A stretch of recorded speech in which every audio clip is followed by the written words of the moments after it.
Are you there? Hey, is this Kenny? Yeah, this is he. How's it going? Hey. Hi, Kenny. Everything's going well. How are you? Good, good. Thank you so much for being on the show this evening. Truly appreciate it. Absolutely be here. This is awesome. Well, I first heard of you through a website. It was vm.com, Okay, and cool. for those who don't know, that is a website in which you can we video from celebrities, singers, reality TV stars, wrestlers, etc. And that's how I first heard of you. And I'm happy to be friends online with the person that's in charge of Select VM. That's me. In- That's wonderful. That's awesome. Yeah, I've been working with them for a couple of years now, and it's been really, really cool. So a lot of great opportunities, a lot of great people, things like that. So that's really, really awesome. and I'm definitely going to keep you in mind for a future video request. You see, my birthday is coming up in June, and I was trying to get someone to sing happy birthday. Uh, I was requesting a happy birthday, but the person I had in mind was unable to get it done in time. So, Okay. you know, I'll definitely keep you in mind for sure. Well, definitely, Kenny, I would be more than happy to sing you happy birthday. That is never a problem. Cool. So let's focus on your music. What made you decide to become a musician? Well, it's an old experience. It's a true one, and it's just something that I guess runs in the blood. It's in the family. My uncle was actually assigned to RCA Records, and he worked with some really, really big songwriters at the time, and it was just something really great. So he was for a while, and then time goes on, and so so nothing super big came. But I grew up listening to the Beatles and Michael and Sleep, and so I mean I just was raised all over the map as far as music goes, and I fell in love with rock and roll and predominantly classic rock, and I decided that I wanted to kind of that, and also my dad was in a band too, and so I said that's what I'm passionate about and I want to pursue it, and I'm happy that that I have a voice that that can do that kind of thing, that adheres to that kind of genre. I'm definitely very blessed to be able to do what I love to do, and fine. So You know what they say? It's all in the family, and yes, it's in your blood. And it's just something that you want to do, and you win with it, and you make it a name for yourself on your own. And, uh, all a and process. that is true. It's all a process, and you gotta start Yep, somewhere. So for sure. that's pretty awesome. It's always a good thing. It's definitely fine for a parent when they see a child what they do for a living. Like, you know what? That's something that I want to do. So Yes, you ain't looking back. Um, that's right. so you released the EP entitled Invincible. Let's talk about this record. What was it like working on the EP, and what made you decide to name it Invisible? Uh, all that it was such a huge process, and it was definitely one of the best and largest learning experiences in my life. I had been working with a management team, during my, I guess, like my teenage years, trying to make a name for myself in the music community and kind of come up with my way. And long story short, I actually calling the team, and they were people who knew me at the time, so it hurt a lot to lose that, because we're in this kind of industry and there's this kind of artistic you expect those people stick around, and it doesn't always work that way, and that's okay. I mean, I am a proprietor of the idea that things happen the way they're supposed to. And anyway, so when that happened, I had been going through a kind of time, and somebody that I had known for a really long time is met because he started working for Spectra Music. We're not familiar with Spectra, the largest independent rock labels in the world. He started working with them. He gave me a phone call just kind of out of the blue because, like I said, we were friends for a long time, and I guess he was just checking on me. He said, listen, what are you up to with your music career? What are you doing? And I told him what had happened and the different situations I've been going through. Well, listen, why don't you send a demo my way, and I'll send it to who's the CEO of Spectra, and, we'll see what his and where we can go from there. And I didn't really expect anything from it. I just sent off my demo to my friend, and to be honest, I had actually completely forgotten about it. And then about a month later, I got a text message from my friend, you know what, Bobby really likes your style and your voice, and he sees a lot of different ways we can go with this, and so, to help you, and we think that you should do your record, your EP, and so it was just good news from there. And then I started working with Rob Roy, and Roy is a producer down here in Florida, but he's also the protege of Bon Jovi. Tony Bon Jovi, a huge producer, came up during the Motown era in New York, and he founded Power Studios in New York, which is now Avatar Studios, and he worked with a bunch of really phenomenal artists up there. And then he retired from that, and he moved down to Florida and created Avatar's sister station, which is Power Station here, and that's where I cut the record, and I worked with Rob. Rob produced it, and it was just nothing like I had ever done, because I had been singing up until, in a closet, basically, and in a makeshift studio, and then all of a sudden I was in a very, very legitimate studio with live music. There were rehearsals, and it was all of this stuff. It was just the production was way bigger, and so my mind, but at the same time, I was just trying to absorb everything I possibly could and take away from it everything I possibly could to better myself as an artist and as a musician, and I did. I learned a lot from those guys, and I will forever be grateful for that experience. It was wonderful. Invisible is the name of the EP, and it's Yes, on iTunes, and also listen to it on Spotify as well. Go pick up a copy. And you're living in Florida. I'm so jealous of all the Florida people out there with the nice sunny weather and the beach and everything, and that's paradise right there. I mean, I can't complain. It was raining a little bit today, but listen, it's nothing like what my friends up north are dealing with right now. So yeah, no, it's. I was born and raised here, so I really don't know anything different. In fact, I actually crave seasonal change. So maybe we'll trade. I will. I tell you, look, I live in Kentucky. Like, we get the spring, summer, and you're into the snow weather. I don't know if you want to go through that. Yeah, that's what people are saying. They say you don't want anything too something kind of in the middle if you find it. So we'll see what happens. I don't know yet. I don't know if I'm going to give up these beaches yet. Don't let it tempt you. Boy, embrace it, reminisce it. Yeah. I mean, just, we get into we all spring, and summer will be here before you know it. What are some plans you have in store in the summer and for the rest of the year? What you have in store for in the coming months or so?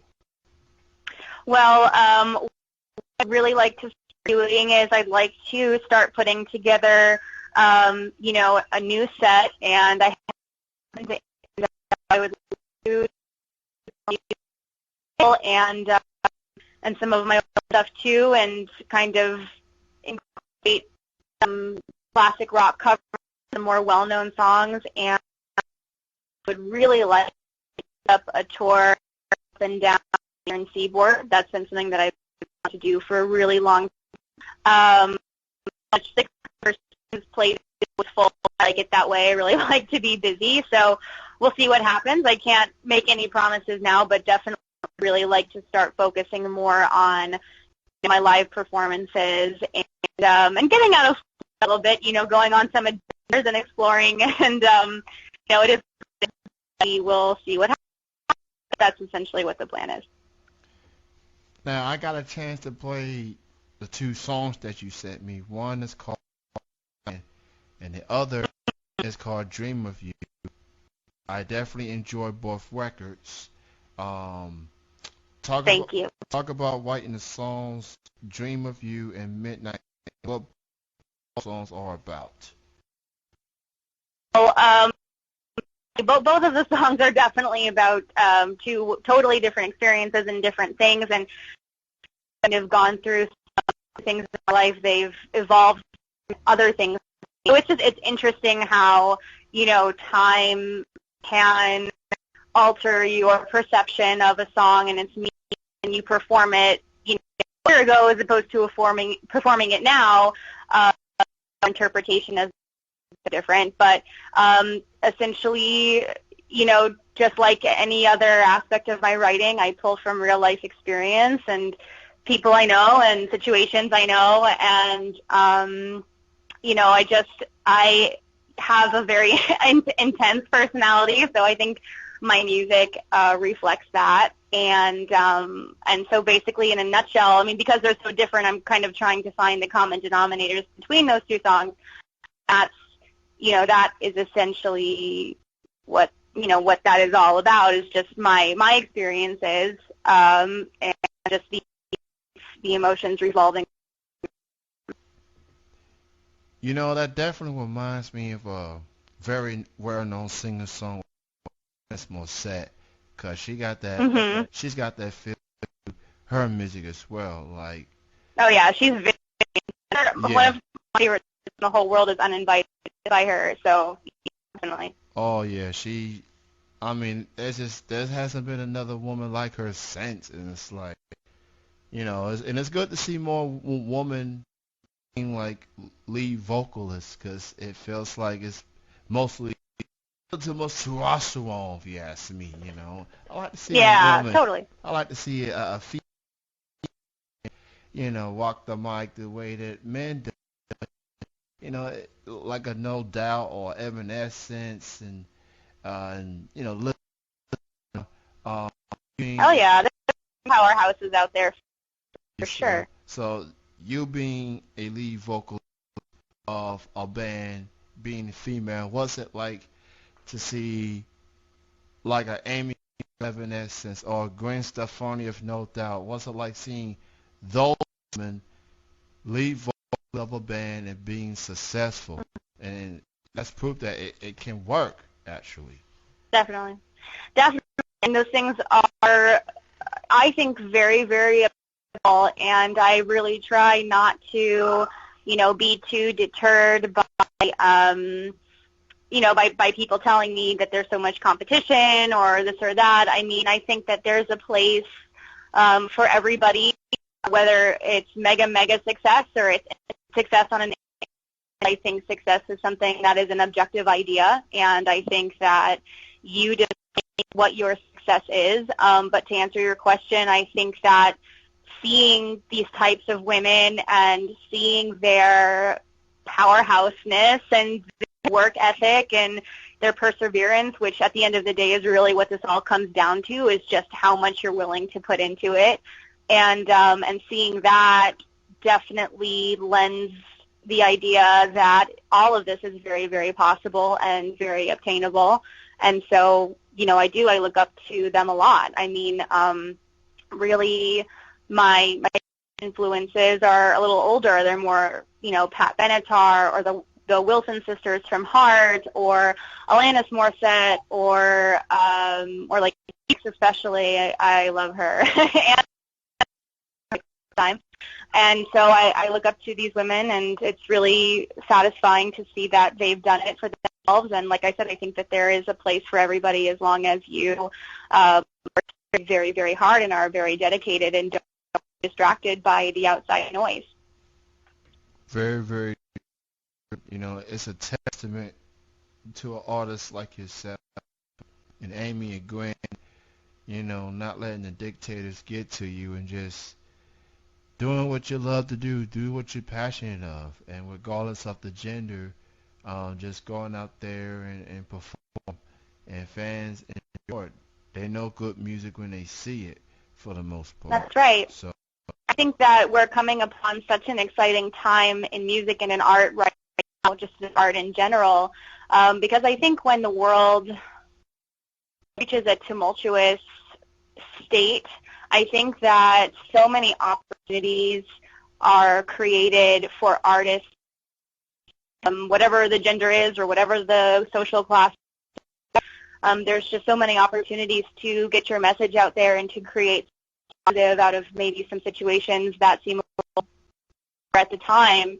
And I think that instead of looking at it in fear, I think that a wonderful opportunity said to kind of to be that artistic voice and to find reason in what you're creating, whether it's music or film or whatever. I think that it's a way to more important than just your own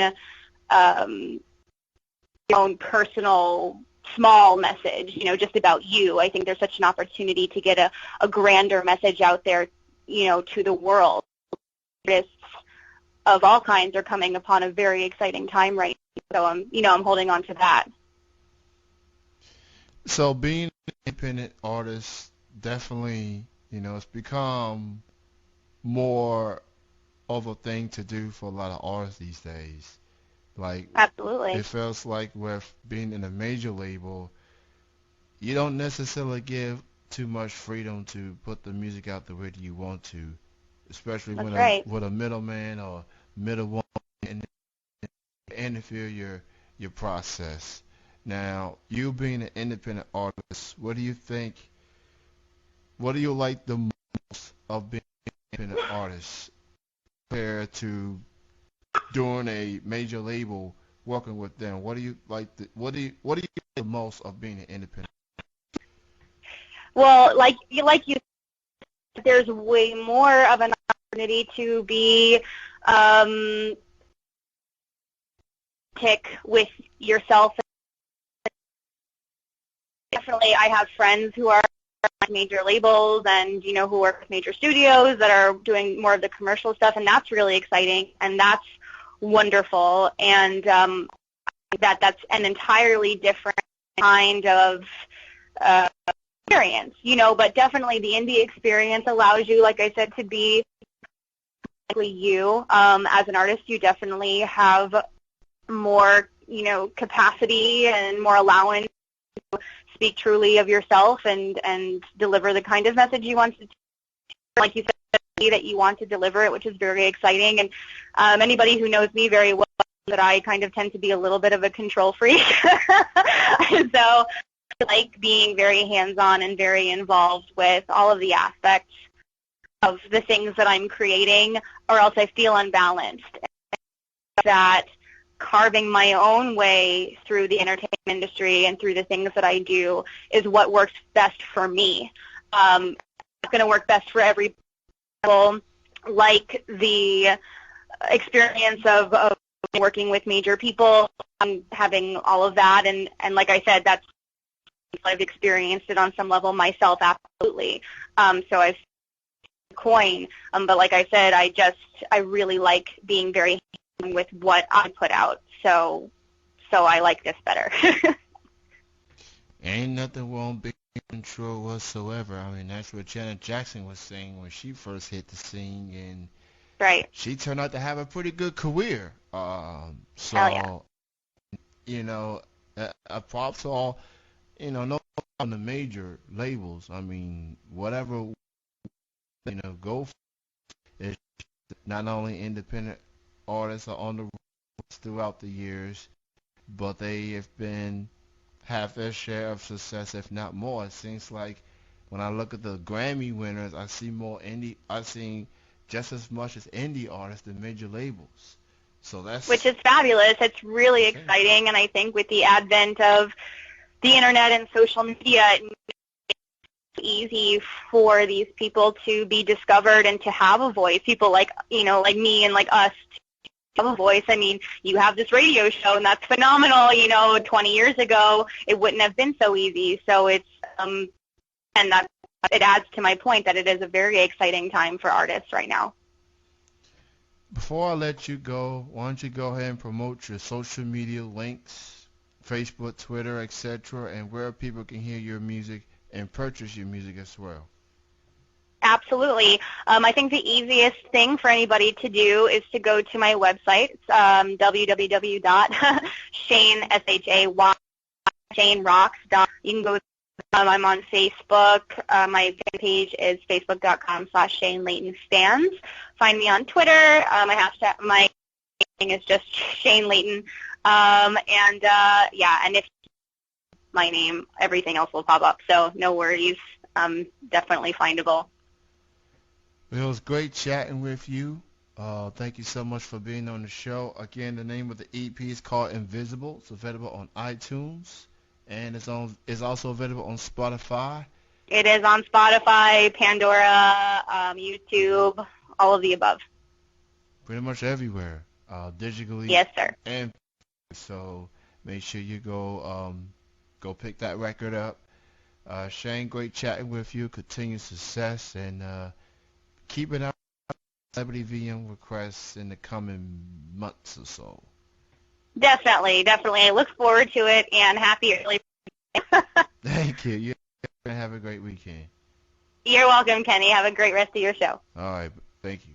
Okay. Bye.